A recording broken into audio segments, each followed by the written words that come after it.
Olá, primeiro ano, tudo bem com vocês? Espero que sim. Quanta saudade, né? Quanta saudade das nossas aulas, da nossa rotina, dos nossos estudos. Eu pensei em gravar vídeos como uma forma de deixar mais próxima a nossa relação e de tentar melhorar e facilitar o processo de aprendizagem. Eu passei para vocês, acredito que semana passada ou semana retrasada, uma lista com questões do Enem, com questões de vestibulares, sobre os conteúdos que nós trabalhamos. Então, eu vou utilizar esse vídeo de hoje para tentar corrigir essas questões e tirar, possíveis dúvidas que vocês tenham. A primeira questão é uma questão que fala do surgimento da filosofia. A filosofia surgiu nas colônias gregas da Magna Grécia, entre o final do século VII e início do século VI a.C. Várias condições históricas propiciaram o surgimento dessa forma de conhecimento que iria influenciar gregos decididamente o Ocidente. Entre outras causas do surgimento da filosofia, é correto apontar: letra A invenção da lógica por Aristóteles, que definiu as regras do silogismo, tornando possível o tratamento científico da opinião pública e abatendo a pretensão dos sofistas de manipulá-la. Vamos descartar a letra A está errada. Por quê? A questão solicita causas, fatores que deram origem à filosofia.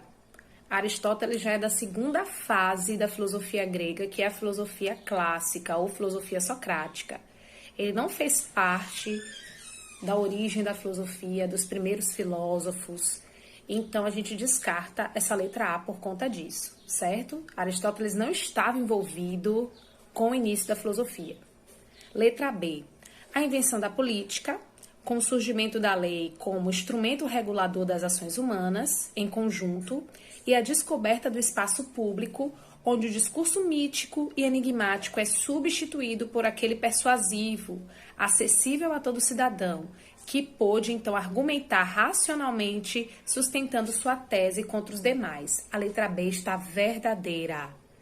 O surgimento da filosofia está vinculado à política, às atitudes políticas tomadas pelos gregos durante o desenvolvimento das polis, das cidades-estados. O que foi que nós vimos em sala de aula? Que durante o século VI a.C., muitos gregos saíram da zona rural e passaram a viver nas cidades, as polis. Esses gregos eram cidadãos, esses gregos participavam ativamente da administração dessas cidades. Então, esses gregos se reuniam nas praças públicas para discutir política. Essa ação de discutir, de buscar argumentos, de tentar convencer o outro, de certa forma, foi essencial no surgimento da filosofia. Então, a letra B está correta. A C, a introdução de pesos e medidas nos territórios da Grécia por parte dos orientais. Isso não está relacionado à filosofia, pesos e medidas. Primeiro, a introdução desses pesos e medidas na Grécia não se deu por conta dos orientais. Segundo, essa introdução de pesos e medidas não está relacionado ao surgimento da filosofia. Então, a gente descarta a letra C. Letra D, a invenção da arte náutica, da matemática e da astrologia. É errado também a letra D.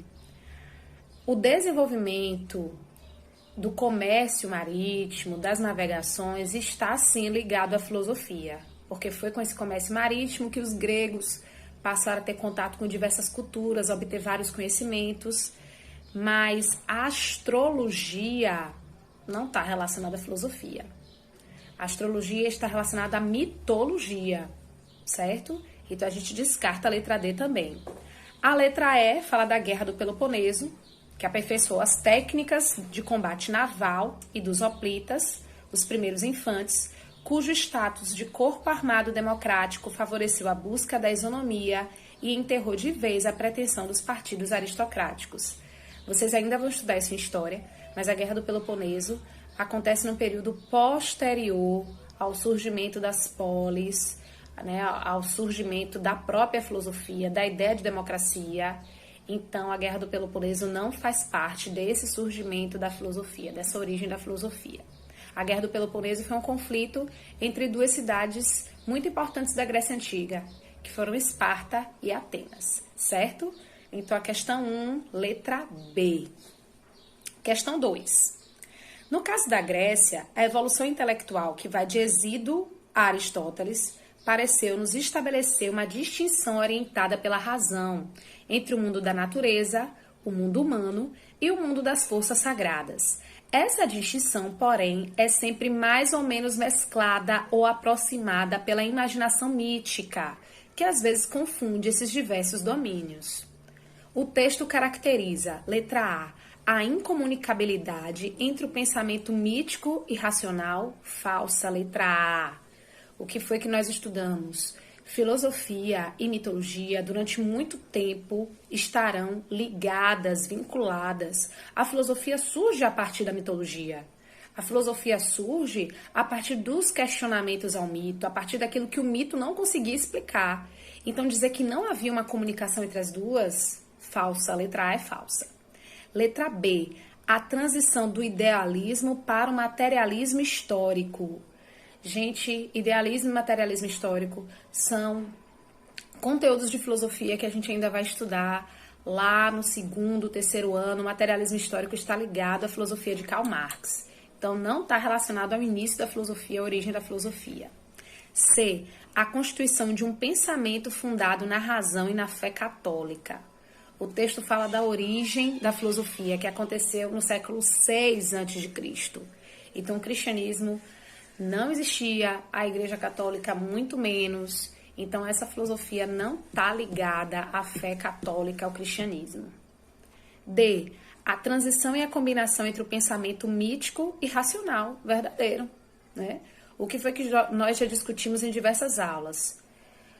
O indivíduo grego não dorme acreditando na mitologia e acorda acreditando na filosofia, de forma alguma. Há um processo de transição. Durante muito tempo, algumas coisas eram explicadas pela mitologia e outras coisas eram explicadas pela filosofia. Então, é um processo de transição lento. Letra E, a superação racionalista e objetiva do pensamento mítico tradicional. Falso. O pensamento racional não substitui de forma imediata o pensamento mítico. Foi o que eu já disse aqui algumas vezes. Durante muito tempo, filosofia e mitologia estarão interligadas, certo? Então, a resposta da questão 2 é letra D, de dado. 3. Em 4 de julho de 2012, foi detectada uma nova partícula, que pode ser o bóson de Higgs. Trata-se de uma partícula elementar proposta pelo físico teórico Peter Higgs, que validaria a teoria do modelo padrão, segundo o qual o bóson de Higgs seria a partícula elementar responsável pela origem da massa de todas as outras partículas elementares.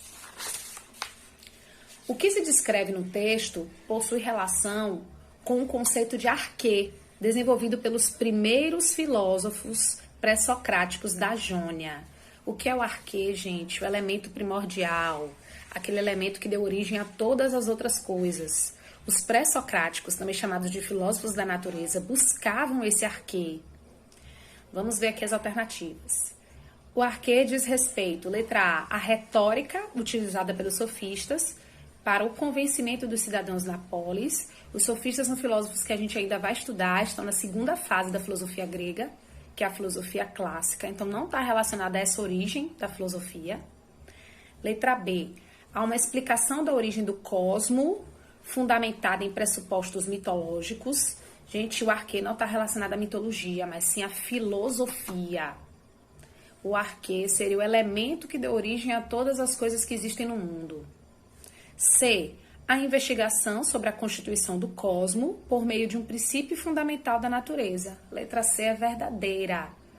O que é que Tales dizia, o primeiro filósofo? Que o arquê era a água, o elemento que havia criado tudo que existe no mundo. Anaximenes dizia que era o ar, Pitágoras as relações numéricas. Então, esse arquê é o elemento fundador de todas as coisas.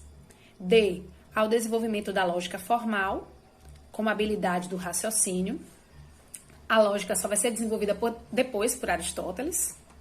E, A justificação ética das ações na busca pelo entendimento sobre o bem. A ética também não é uma preocupação desses primeiros filósofos. Os primeiros filósofos, os filósofos pré-socráticos, se preocupavam com a origem de todas as coisas, certo? Questão 4. Podemos caracterizar a mitologia como resultante dos primeiros esforços do ser humano no Ocidente para dar explicações para as coisas e atribuir sentido à realidade. Com base nessa compreensão, é correto afirmar, letra A, os mitos foram as primeiras formas de manifestação escrita do homem no Ocidente. E, nesse sentido, podem ser considerados registros fiéis da realidade no período pré-clássico. O que é que tá errado aí? Ó, o finalzinho, registros fiéis da realidade. O mito não tem um compromisso com a verdade. O mito não precisa ser lógico, ser racional. Então, quando diz que é um registro fiel da realidade, desconsidera, tá errado. Letra A tá errada. B. O período mitológico teve pouca relevância para a história da humanidade, na medida em que se baseava sempre na religião predominante e, como tal, cumpria um papel de dominação do homem. Gente, dizer que o mito teve pouca relevância para a história da humanidade, se não fosse o mito, a filosofia não iria existir.